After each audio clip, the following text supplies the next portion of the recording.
So we will be moving along to our final presenter of the afternoon, who is Jennifer Wen. She will be discussing her work on citric acid-assisted photoextraction of lead by lemna minor, physiological and ecological implications. Her advisor is John Benedict, who is jointly appointed in the program in the environment and earth and environmental science, as well as Selena Smith with similar affiliations, who is her reader. I will turn it over to you, Jennifer. All right, thanks, Dr. Miller. Okay.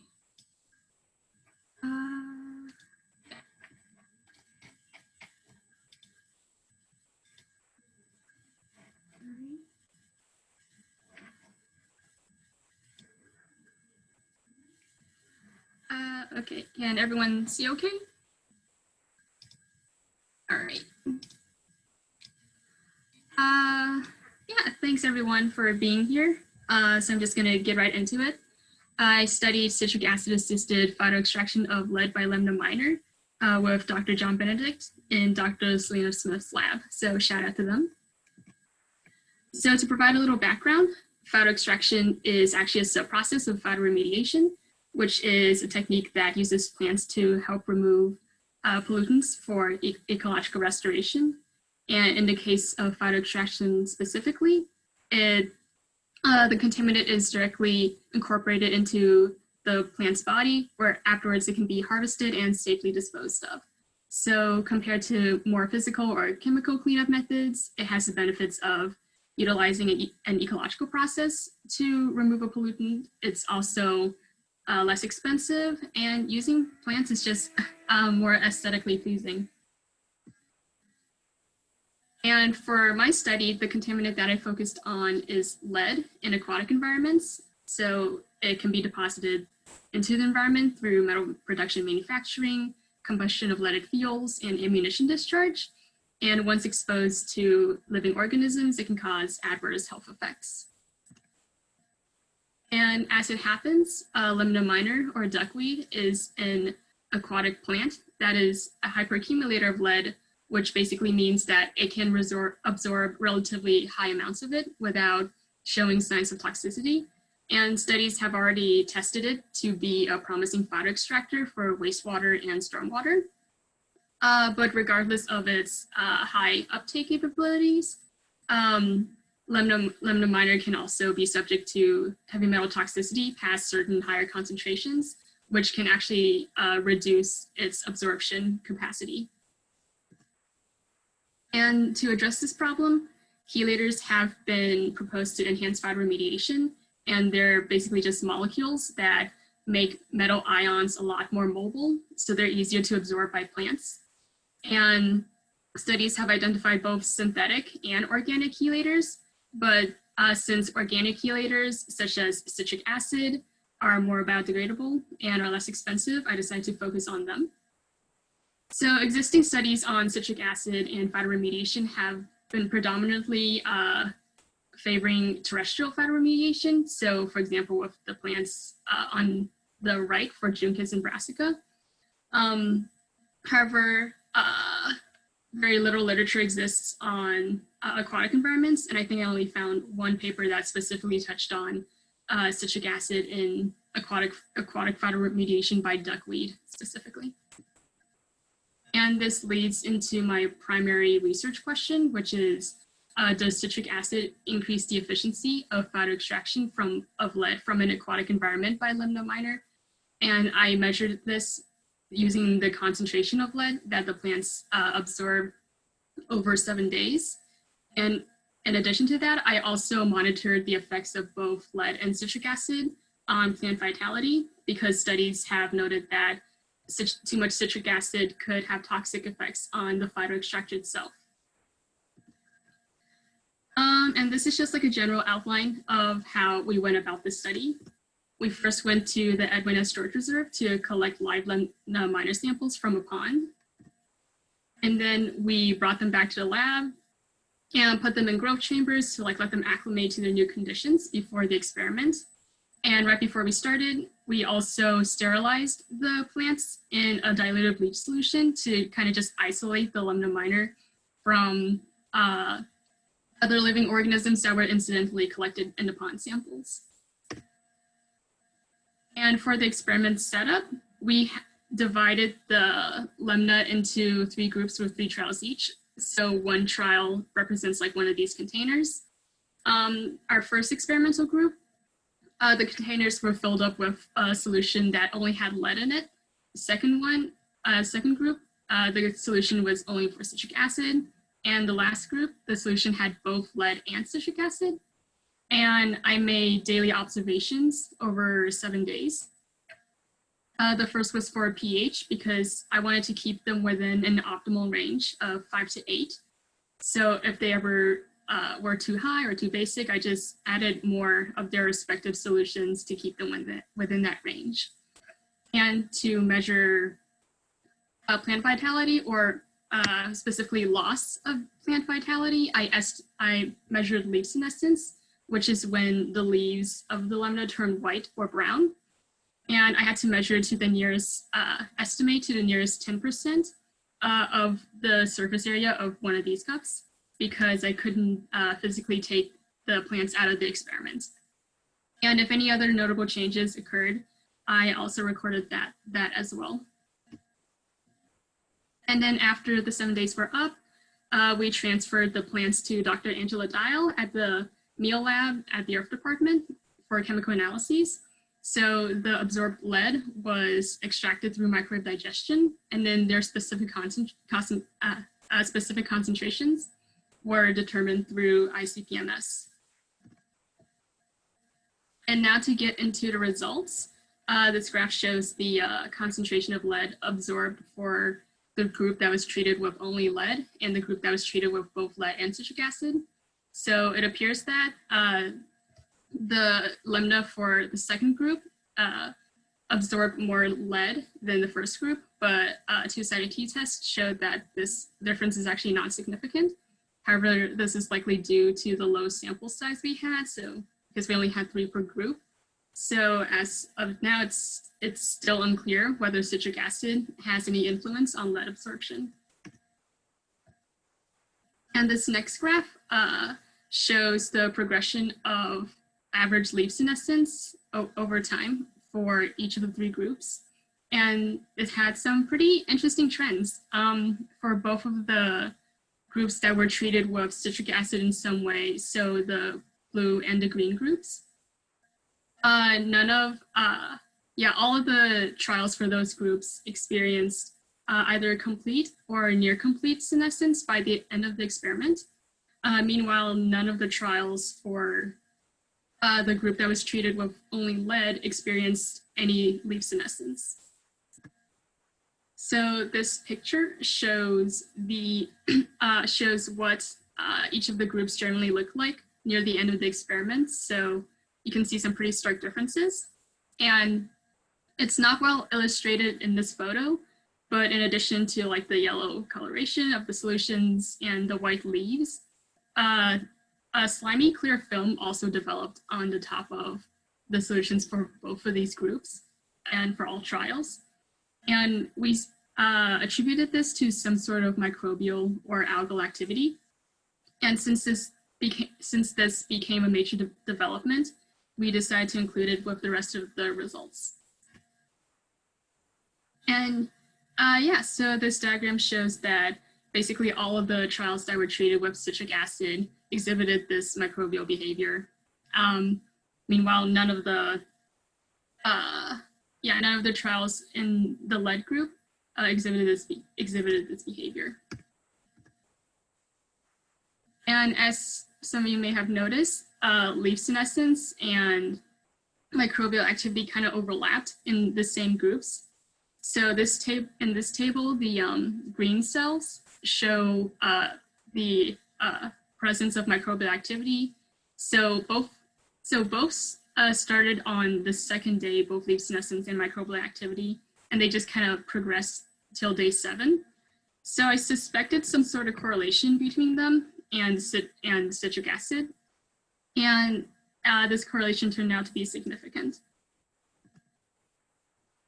So overall, I just like to summarize that since we weren't able to establish a relationship between citric acid and lead accumulation, I just like to reiterate the need to have more trials in the future, because establishing this first is kind of paramount to figuring out how the other observed effects like the senescence or increased microbial activity fit into this bigger picture.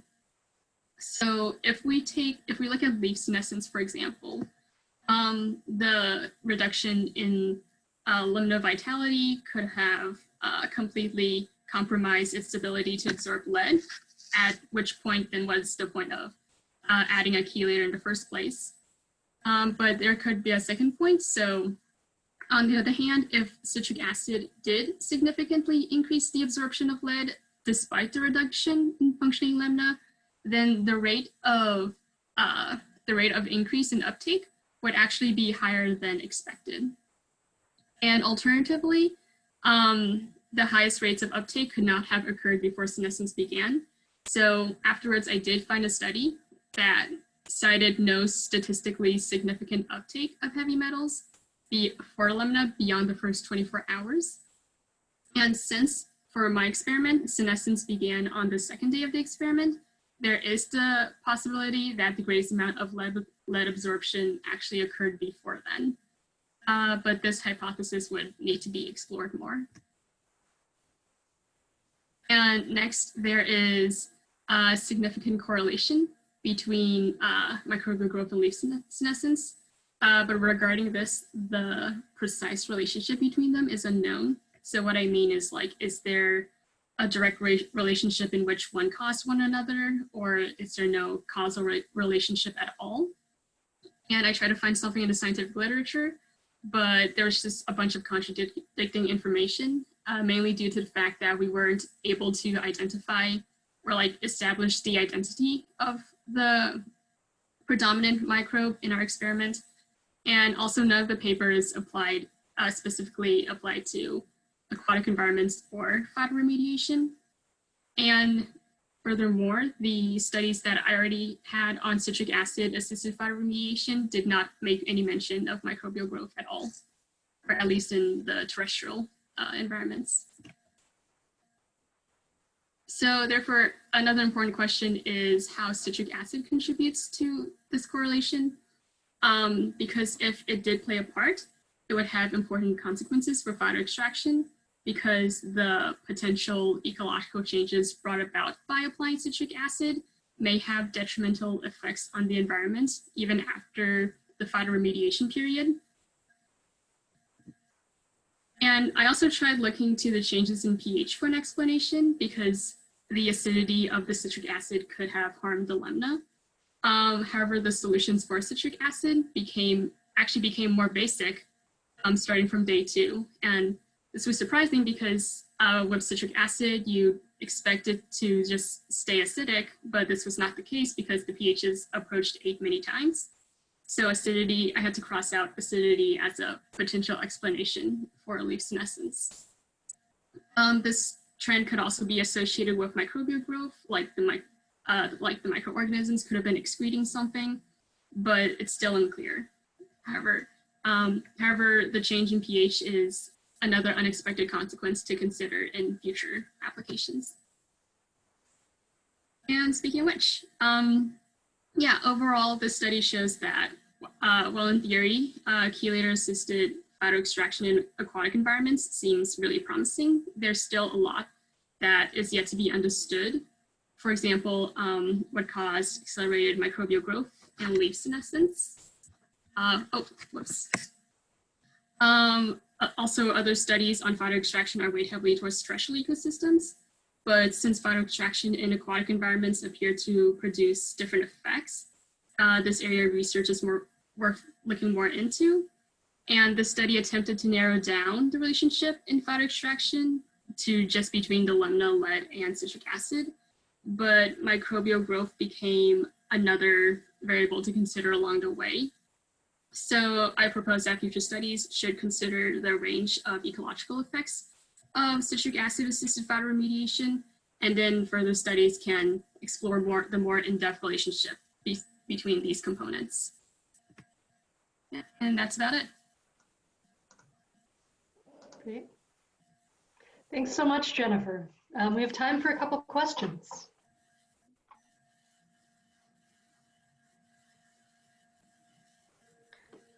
And so while folks are potentially thinking of additional questions, one of the things that you showed was lack of statistical significance between the citric acid trials and those without it, but potentially that it might just be due to a lack of sample size. If you were to continue the work going forward and populating it, would increased sample size be the only thing that you would check for, or what are the other kind of specific experimental design things that you might hope to tease out for some of your questions? Yeah, I definitely thought sample size was first the biggest factor that needed to be fixed, and this was mainly due to just like budget reasons. But yes, three is definitely like not enough to make like a good relation, to make at least like a strong relationship. But there were also like, I was also thinking about like, since there are like so many factors that could affect uptake in the environment, and that was the reason why I try to like reduce these relationships down. But like other interfering variables to like kind of tease those out might take a little more statistical experience that also for I don't really have. But yeah, it's just, I don't know, it's just like both the interconnectivity of all the different factors affecting it and also like the strength of the data we have. So what about concentration of citric acid? How might you play with that and think through how that might affect, you know, microbial growth, senescence aspects? How might you, what might you do with those kinds of things? Yeah, it's like in the experiment design, I really did wanted to play around with like different concentrations of that, but that would just kind of like stretch out the number of trials that we could have had a lot more. But yeah, I think like, yeah, a lot of studies I did find did kind of like play around with like these different like concentrations and stuff. And yeah, I just based like my concentration around like basically like a quote healthy dose based on what other people have done. Are there other questions?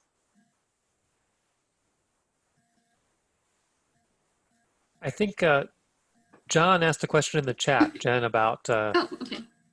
whether you would choose a different plant in the future to study. Yeah, definitely. I want to explore every single plant if I had the chance. But yeah, lemna was pretty interesting because I've never really worked with an aquatic plant like that before. Yeah, but yeah, I did find like other plants while doing like the literature search. Like I know like last night John mentioned sunflowers, and I did read a little bit about that and was really fascinated with it. Also just literally anything. Also like cattails, that's like a wetland plant. Just like literally anything, so yeah. Any final questions from the audience? So I had one more question, Jen, which was, this will reveal my lack of expertise in this area as well, probably. But obviously, like doing this in a controlled lab environment makes a lot of sense given the things you're exploring. But ultimately, right, you would really want to, right, given we're interested in like bioremediation kinds of applications, you want to be able to take this out into the real world. And I wonder whether or not the work that you did and the literature that you kind of drew from gave you any ideas about, you know, other factors that might influence uptake or the success of using these kinds of aquatic plants in kind of real, you know, real non-controlled kinds of settings. I don't know if you can speak to any of those kinds of issues. Yeah, like while I was thinking through like what an aquatic environment would like mean to me in this experiment, I think like I was thinking more like really like contain controlled environments like wastewater facilities, stuff like that, because I couldn't imagine like I could imagine like being in the field where like everything's like integrated with each other and everything can like I don't know, spread from one another. Like doing fire remediation would be a lot harder because it does really emphasize like the ecological aspect of it. And you know, the bigger the ecosystem, the more ecological relationships that you have to consider with this technique of just like restoring an environment. But yeah, there's like a lot of infinite other factors, but. Excellent. Well, Jennifer, thank you so much for your work and sharing it with us. Congratulations on finishing. Thank you guys. All right. And